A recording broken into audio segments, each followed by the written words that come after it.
aluno da mediação tecnológica. Eu sou o professor Beto e estou aqui com vocês em mais uma aula de História de Rondônia. Aula de número 10, nós vamos ver populações indígenas do Vale do Madeira e do Guaporé. Detalhe que eu quero colocar para vocês. Com a chegada dos portugueses e dos espanhóis aqui no Vale do Madeira e no Vale do Guaporé, aqui essa região não era desabitada. As margens dos rios eram repletas de indígenas.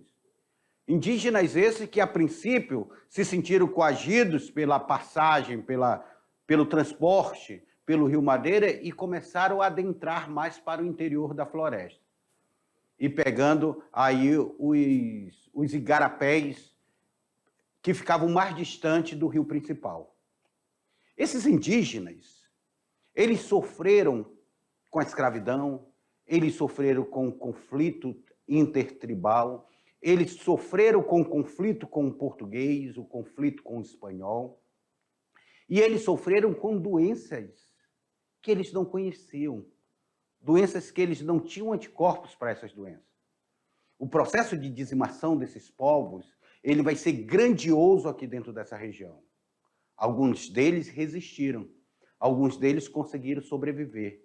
Recentemente, nós tivemos a morte do último índio do buraco, um índio solitário, o último índio de sua etnia. Etnia essa que está sendo estudada para saber a qual ele fazia parte. Mas ele vivia isolado dentro do buraco. Esses dias ele faleceu e foi enterrado lá no mesmo local onde ele morava. E isso demonstra para vocês que aqui a nossa região ela passou por um processo de colonização e, ao mesmo tempo, esse processo de colonização, ele trouxe um conflito muito grande para os povos nativos que aqui viviam. Desde o processo do século XVIII, com a capitania do Mato Grosso, bem antes, com o processo de navegação pelo Rio Madeira, mas principalmente com a capitania do Mato Grosso, no Vale do Guaporé, a construção da estrada de ferro Madeira-Mamoré, aqui no Madeira, tudo isso vai fazer com que esses povos sofram um processo, não vamos dizer de aculturação, mas de mudança de sua cultura, porque muitos tiveram que se adaptar à cultura do homem branco. Perderam um pouco sua cultura. Não é que eles ficaram aculturados porque eles permaneceram com uma cultura, mas uma cultura diferente daquelas que eles milenarmente traziam consigo através da sua oralidade. Na aula de hoje, na tela para vocês, iremos ver aí a aula de número 10, que trata sobre as populações indígenas do Vale do Rio Madeira e Guaporé. Os muras, os mundurucuns, os indígenas brasileiros, quem são? Aí as habilidades para a aula de hoje. Vale ressaltar que a região do Madeira, Mamoré e Guaporé, os portugueses encontraram dois tipos de grupos indígenas. Os habitantes antigos, aqui, que estavam aqui, e os povos que para cá migravam. Destes povos, temos o Tupi, que foram os primeiros a atingir a bacia deste rio. Detalhe para vocês, recentes estudos mostram que o povo Tupi, apesar de ter migrado do Sudeste para cá, tem uma questão interessante. O povo Tupi, ele vivia aqui na região amazônica e ele passou por um processo de migração pela região do extremo norte do Brasil e por essa região aqui que sai de Rondônia, pegando Mato Grosso, chegando no litoral. Só que esse povo Tupi, ao longo da história, quando ele chega no litoral, é o mesmo momento que os portugueses estão chegando no Brasil em 1500. Então, esse povo que vai ser escravizado lá, ele faz o processo de volta para a sua terra. Isso causa alguns conflitos, até intertribais, porque depois, olha, já eram milhares de anos aí, centenas de anos, que eles estavam em processo de migração, e agora eles voltam, os povos que aqui estavam, já vê eles como estranhos. E o povo Tupi, ele vai fugir da colonização portuguesa e ele volta para a bacia amazônica. É interessante nós observarmos isso. Então, aqui nós tínhamos os povos que já estavam aqui e esses povos que eles vão fazer parte de um processo de migração. principalmente o povo tupi. É o que nós vamos ver na aula de hoje. Mas, como nós estamos falando do Madeira, nós estamos falando do Guaporé, eu queria que o professor Lorismar fez uma externa lá em Santo Antônio do Rio Madeira. E eu queria que agora vocês assistissem essa externa. As missões jesuíticas que tiveram aqui no Rio Madeira. Roda essa externa aí para o nosso aluno assistir.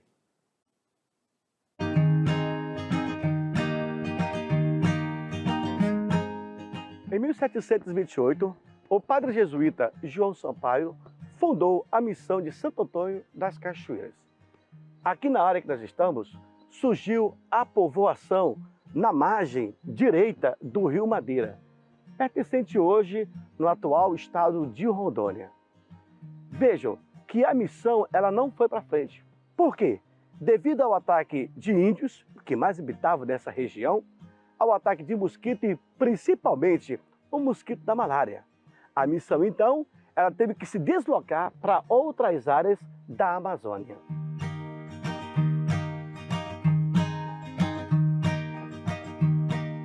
Os Tupi-Carauíbe, após dispersão provocada pelos Muras, situaram-se no Rio Branco, afluente do rio Roosevelt. Ampliaram seu território até a foz do rio Ji-Paraná, sendo reencontrados no final do século XIX, nos Campos dos Parecis, entre os rios Arinos e Juruenas. Já os Carauíbes eram uma nação que se subdividia em vários grupos, dentre eles os Parintitins. Lembrando que a nação Carauíbe foram expulsos do seu território pelos Mundurucus.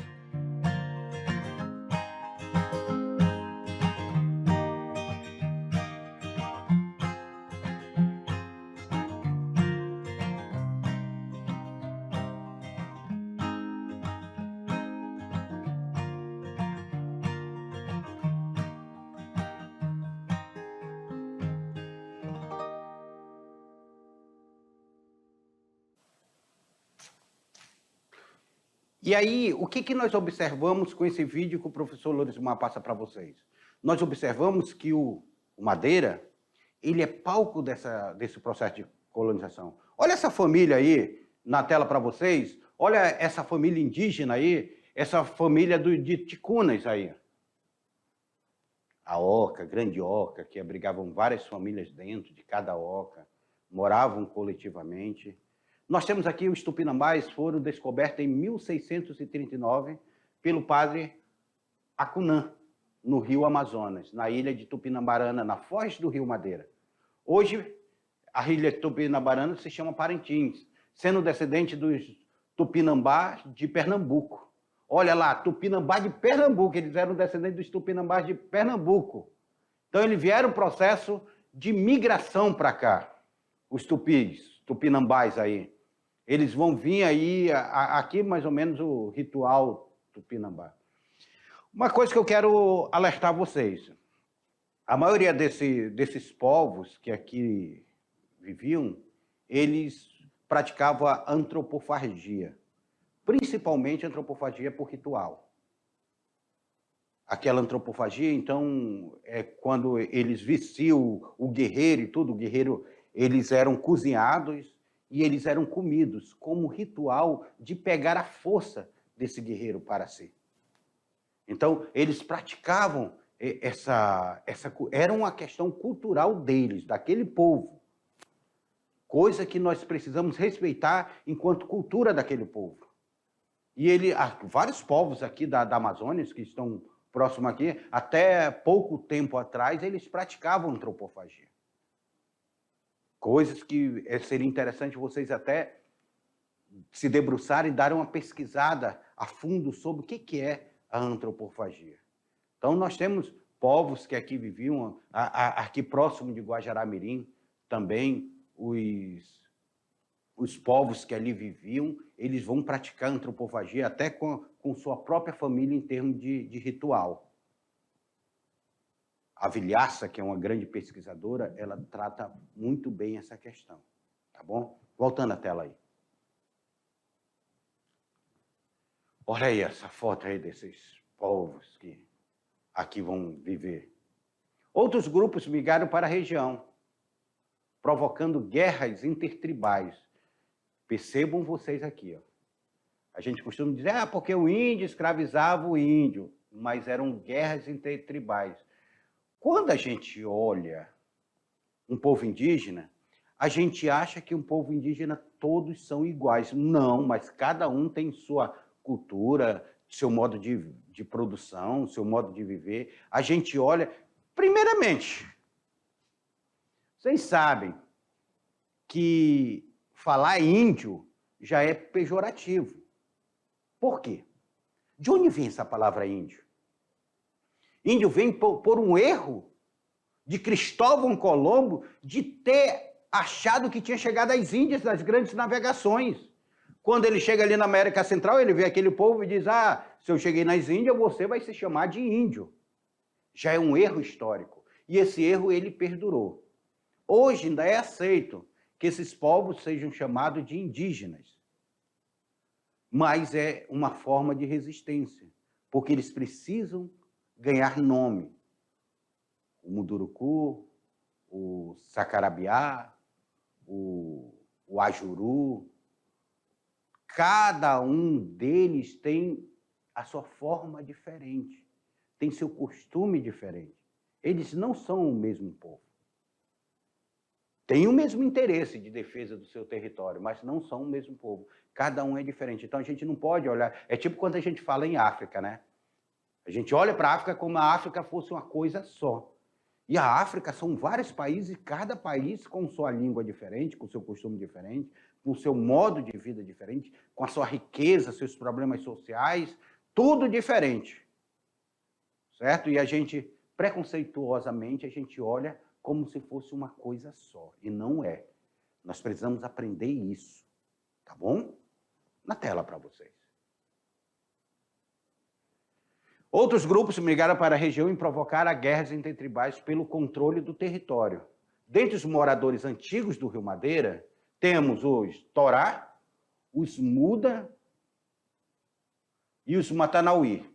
Eram moradores antigos já do Rio Madeira, que migraram do Peru, fugindo do domínio espanhol. Quando o domínio espanhol chegou lá, eles vão migrar lá do Peru e vão vir para cá. Só que já existiam outros povos aqui. Assim mesmo como eu falei para vocês sobre a migração dos tupis aqui. Aqui é uma foto de um Mura.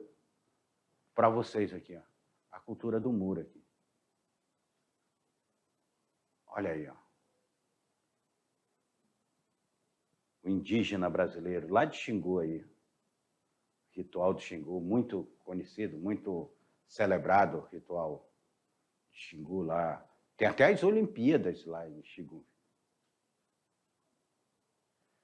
Os Cauíbe eram uma nação que se subdividia em vários grupos. Entre eles temos os Parintintins. Por isso que a ilha Tupinambara Parana ganhou o nome de Parintins, em homenagem aos Parintintins.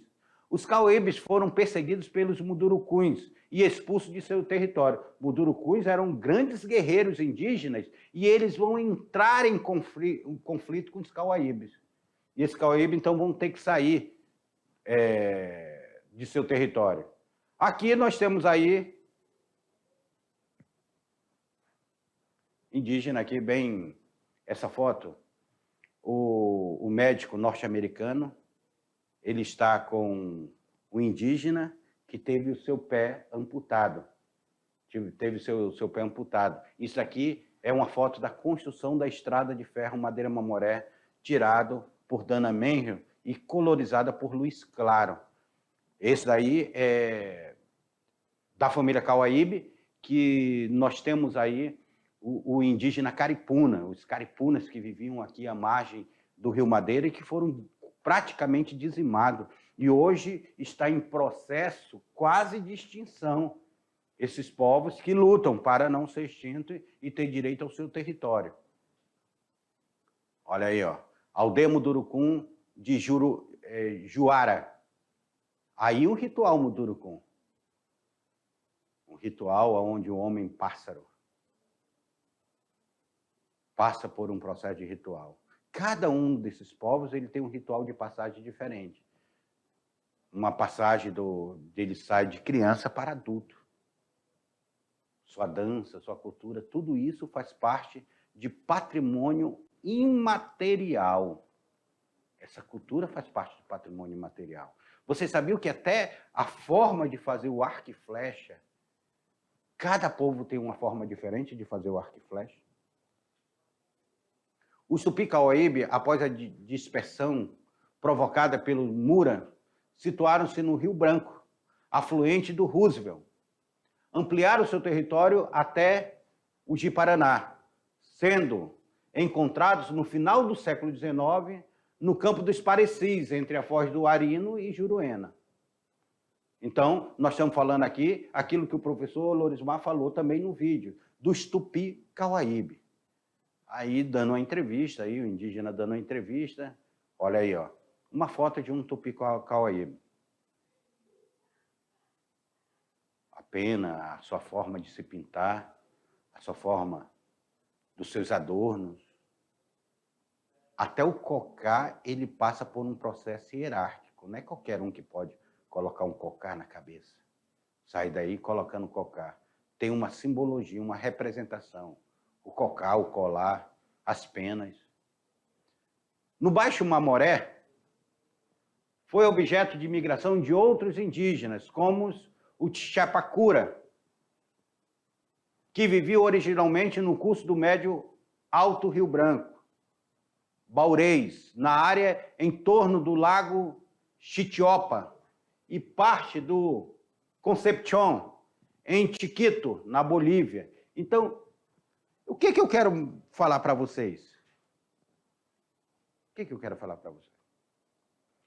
Esses indígenas, eles não obedecem essa questão fronteiriça que a nossa sociedade impõe. A nossa sociedade diz que aqui é o Brasil, aqui é a Bolívia, aqui é a Argentina. Para eles, é o território que eles viviam lá há centenas e milhares de anos. Ou migraram para ali há centenas e milhares de anos. Para eles não sabem se estão no Brasil, se estão na Bolívia, é o território dele, é o território de livre acesso a ele. Vocês vão ver depois, dependendo do contato com qual tipo de colonizador, você vai ver o indígena falando espanhol, ou falando português, ou falando uma mistura de castelhano com português e sua língua. Mas a língua dele não era nem português nem espanhol. A língua dele era a língua originária. E essa língua originária é que ele tenta preservar, que muitos povos estão basicamente desaparecendo, essa língua originária. Na tela?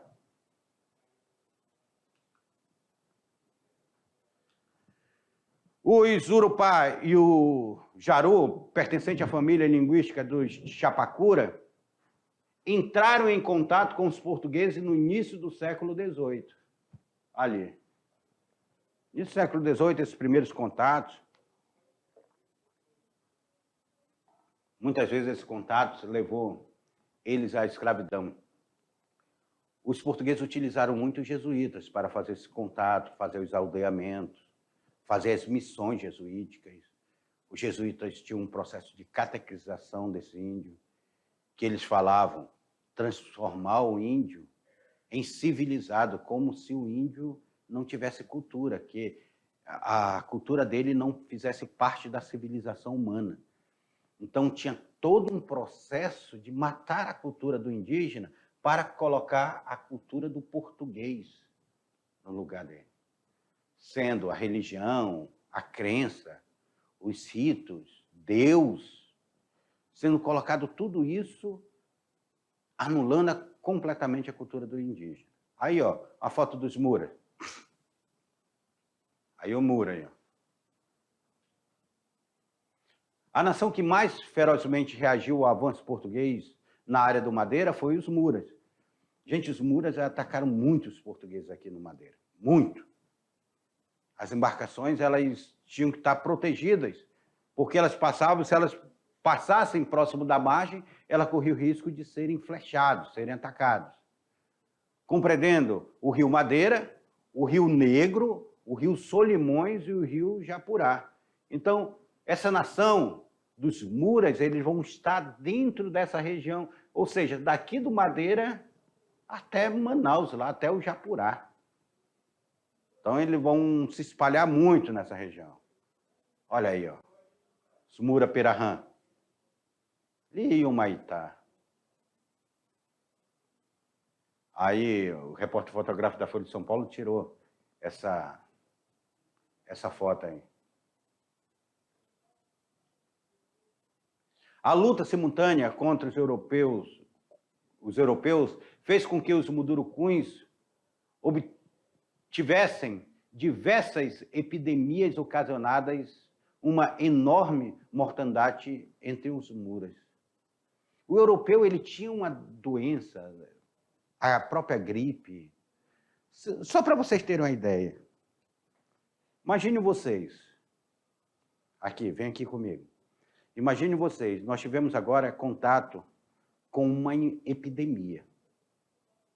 A Covid-19 foi uma epidemia que ceifou a vida de quase 700 mil brasileiros.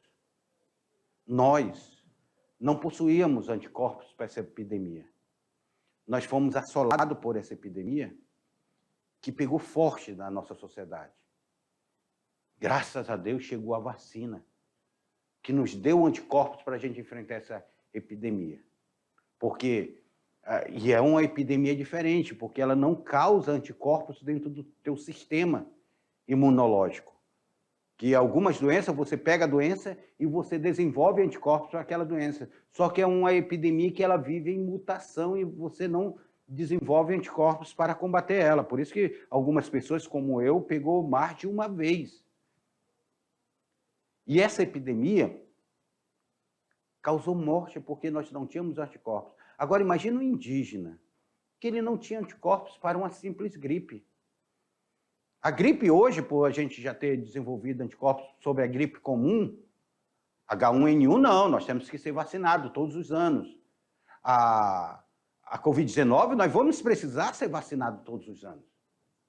E outras gripes aí para a gente se livrar dessas epidemias. E o indígena, quando se deparava com essas doenças, a própria malária que veio, que ele não tinha no sangue dele lá, o protozoário, o mosquito vai e tira do sangue de quem tinha malária e começou a passar para o indígena. Porque o mosquito aqui existia. E com isso essa epidemia ela vai se alastrar. Ela vai se alastrar, ela vai virar uma grande mortandade entre os indígenas.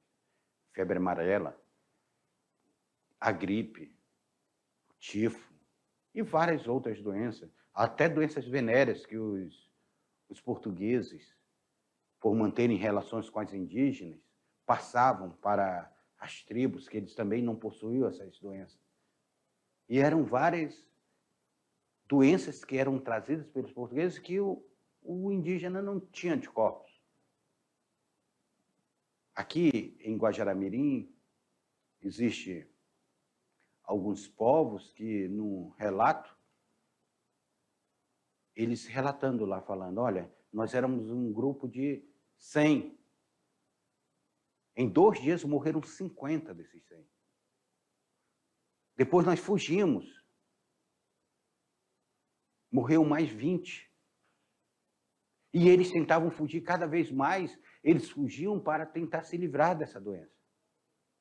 O grande curandeiro dele era o pajé, e o pajé já não conseguia curar essas doenças. E com isso, o próprio contato do homem branco, o simples contato do homem branco, ele traz a dizimação para esses povos. E é isso que acontece com esses indígenas aqui que nós estamos, essas epidemias que causam essa enorme mortandade entre esses povos. Mortandade dessa. Aqui, ó, um ritual de ataque a uma aldeia indígena.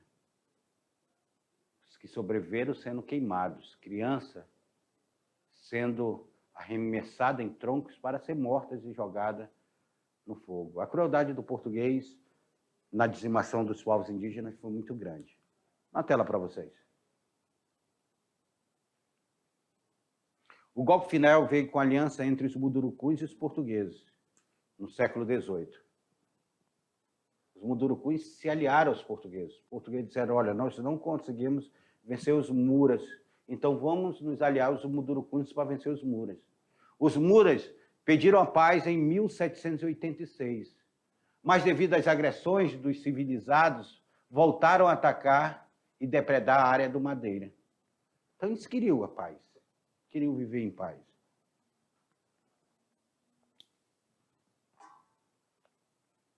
Queriam apenas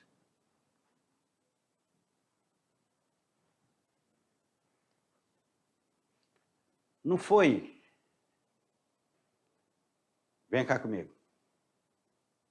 Não foi um indígena que atravessou o mar e foi para a Europa atacar os europeus.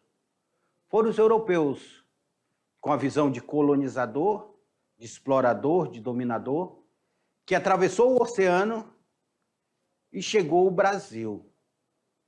E não se contentando, chegando ao litoral brasileiro, ele começa a ocupar a bacia amazônica e começa a dominar os povos que aqui viviam na bacia amazônica. O indígena queria viver em paz, em sua terra. Ele só não queria esse contato, mas infelizmente o contato vai chegando até eles. E esse contato é trazido pela agressividade muito grande. Se hoje já existe um preconceito contra os povos indígenas, que muitos, em seus discursos, até grandes políticos, dizem que o indígena bom é o indígena morto, imagine vocês num processo de colonização. Como era visto esses povos indígenas? Eles não eram vistos como progresso, eles eram vistos como atraso. Eles eram vistos como empecilho para o progresso, um empecilho para o desenvolvimento. E os povos indígenas que estavam ali, tirando seu sustento da terra, preservando a floresta, de uma hora para outra, eles sofrem um ataque muito grande. E esse ataque ele foi ao longo do processo de colonização e até hoje ele sofre com esse processo de colonização, com essa expansão agrícola, com a expansão latifundiária, que ele é visto sempre como empecilho, empecilho para o progresso. Na tela para vocês. Os mundurucus foram os grupos de guerreiros cujo expansionismo encontrou obstáculos na penetração portuguesa na Amazônia. Os mundurucus. Abandonaram o território recuando para o rio Canumã e Cururu, tributário do rio Tapajós. Então eles viram que eles não conseguiam vencer os portugueses, eles vão cada vez mais recuar para não serem dizimados. Em 1872, já no século XIX, havia no rio Marmelo grupos Mura e no rio Machado os Parintintim. O Rio Preto, pertencente ao Iurá e Arara, o rio Jamari era território dos Jacangapiranga. Urutucuru, Urupá, Mananca. Na margem esquerda da Cachoeira do Macaco ficavam os Apamas e os Caripunas. Ficavam na Cachoeira do Rio Morrinho. Os Caripunas são os que mais vão sofrer com a estrada de ferro Madeira-Mamoré, gente. Os Caripunas. Vão ser praticamente dizimados já no processo de construção da estrada de ferro Madeira-Mamoré. Olha aí, ó. Aí uma foto aérea feita de uma aldeia que ela não estava ainda em contato.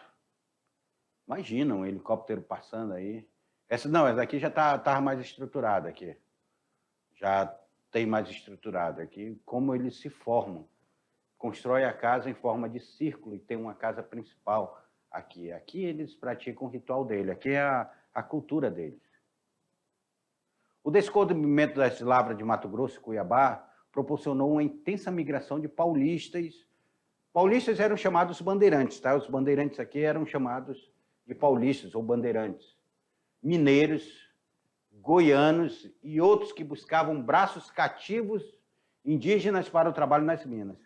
Como era difícil trazer o africano, o negro africano, o escravo africano, eles pegavam no que se tinha aqui nessa região. Porque o que acontece? Fica comigo. O que acontece? Lá em São Paulo, nós temos lá os bandeirantes, eles começaram a adentrar em Minas Gerais, ali naquela região, e eles descobriram larva de ouro e começaram a explorar ouro, explorar ouro. Cara, o século XVIII, ele passou a ser o século de ouro do Brasil. Os portugueses estavam felizes da vida, até que, enfim, se descobriu ouro no Brasil, que eles tanto queriam descobrir ouro, desde o século XVI que eles queriam descobrir ouro, só no século XVIII que eles vão descobrir ouro no Brasil. Essa descoberta de ouro virou uma fofoca tão grande que quando chegou lá em Portugal disseram, descobriu ouro no Brasil. Aquele monte de desempregado, alguns empresários que queriam... É tipo aqui no Rio Madeira, aqui, não tem a fofoca do Rio Madeira, que um monte de balsa, draga começou a ser feita para explorar ouro do Rio Madeira? Assim mesmo foi lá naquele momento de Minas Gerais. Pessoal, começou um processo de migração tão forte de portugueses para cá, para o Brasil. E olha que a população que estava aqui já tinha se tornado brasileiro, né? Os paulistas, os bandeirantes que aqui estavam, eles vão apelidar esses portugueses que chegam aqui. Vão apelidar eles de emboaba, lá pela roupa, pelas botas que eles calçavam, as roupas que eles vestiam. Eles vão ser apelidados de emboabas. É até um apelido pejorativo. Só que esses emboabas, eles são em maior número. Um número muito maior. E o que acontece com isso? Eles começam a dominar aquela região onde estava sendo explorado o ouro. O povo que ali estava sendo explorado e tudo viu que estava perdendo seu terreno, vai travar uma guerra contra os emboabas, que em história nós vamos ver lá, quer dizer, nós vimos a guerra dos emboabas entre brasileiros e portugueses pela extração do ouro. Sabe quem ganhou? Os emboabas, os portugueses ganharam essa guerra, porque eles eram de maior número, mais organizado, mais financiado, com maior recurso. Hoje, quem ganha um conflito é quem tem um maior recurso, porque pode financiar, pode ficar ali um bom tempo, guerreando. E os emboabas ganharam esse conflito. E o que aconteceu com esses paulistas? Esses paulistas, então, eles precisaram adentrar no Brasil para procurar novas lavras de ouro. É aí que eles chegam no Vale do Guaporé. Quando eles chegam no Vale do Guaporé, que eles descobrem ouro, mas também descobrem o indígena que está aqui. E ele vai pegar essa mão de obra indígena, a princípio, para ser a mão de obra cativa para a exploração do ouro, para a construção de Vila Bela da Santíssima Trindade, para a construção do Forte Príncipe da Beira, e vão introduzir também escravos africanos aqui, que nós já vimos quando nós vimos os quilombos aqui do Vale do Guaporé. Vão introduzir o escravo africano também para a exploração do ouro, que o indígena não tinha experiência de explorar ouro. Aí eles trazem o escravo africano para a construção do Forte Príncipe da Beira, para a construção de Vila Bela também, e para a exploração do ouro. Então nós temos aqui, paralelamente, uma escravidão indígena e a escravidão africana, do negro africano. Só para vocês terem uma ideia, com a descoberta do ouro do século XVIII. Tela para vocês.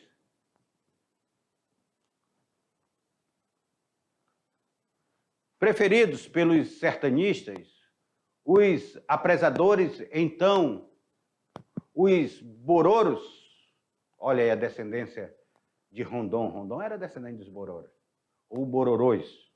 E os parecis, dócil e de fácil adaptação ao hábito e costume da sociedade mercantilista. Então vamos lá, que eles são fáceis de ser dominados. Vão entrar dentro do costume mercantilista, da exploração. Nós estamos aqui, o sistema capitalista, ele precisava adaptar esse indígena dentro desse sistema. E eles vão passar por um processo de dominação. Olha aí, ó. Aí a foto do bororo, dos indígenas lá do Mato Grosso, que estão lá no Mato Grosso. A escravidão do índio não era feita sem grande resistência dos mesmos. O que causou transtorno foram os Paiaguá, Cabixi e Caiapó. Ele disse, não, nós não vamos ser escravizados assim, não. Nós vamos resistir à escravidão. E percebam vocês aqui, ó. Os bandeirantes aprisionando homens, mulheres, crianças. Eram aprisionados famílias inteiras. Aí nessa pintura,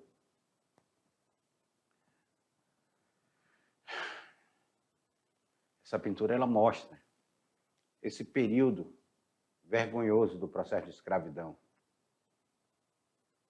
Olha aí, ó. Analisa essa foto. Deixa eu até limpar aqui. Deixa eu limpar aqui para vocês aqui.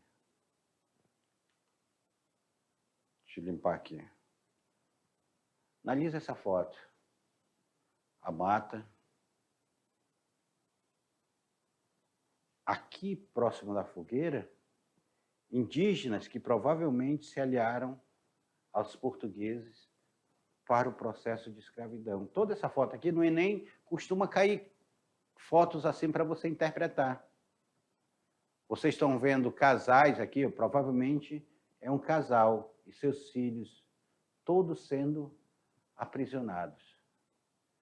Percebam vocês também que eles tentam dar a mesma característica. E eles tentam colocar aqui o rosto do português como um rosto angelical e o rosto indígena como um rosto mais agressivo. É uma forma de também eles produzirem uma narrativa. O comércio indígena, mesmo proibido, era praticado, às vezes burlando-se às autoridades, porque os portugueses proibiram o comércio indígena, até porque não é questão humanitária não, tá? É porque eles queriam mais lucro. O africano dava mais lucro à coroa portuguesa. O indígena, como era aprisionado aqui, não dava lucro à coroa portuguesa. Então a coroa portuguesa ela proibiu a escravidão indígena para que fosse comprado o escravo africano. Não se pode dizer que houve uma substituição da escravidão indígena pela africana. As duas ocorreram ao mesmo tempo, então não se substituiu. Continuou tendo escravo indígena e escravo africano. Meus queridos alunos, percebam vocês, essa aula, onde nós falamos desse processo de expansão portuguesa pela Amazônia, o processo de colonização, o contato no Vale do Madeira, porque as navegações do Vale do Madeira vai fazer um conflito muito grande com os indígenas que viviam na margem dele, o contato no Vale do Guaporé, principalmente no século XVIII, com a exploração do ouro, a construção do Forte Príncipe da Beira, lá no Vale do Guaporé, tudo isso causa um conflito pluriétnico aqui nessa região. Portugueses, espanhóis, indígenas, povos indígenas brigando entre si, tudo isso causa um conflito. Mas daqui a pouquinho nós voltaremos com a revisão dessa aula e com a atividade. Até lá!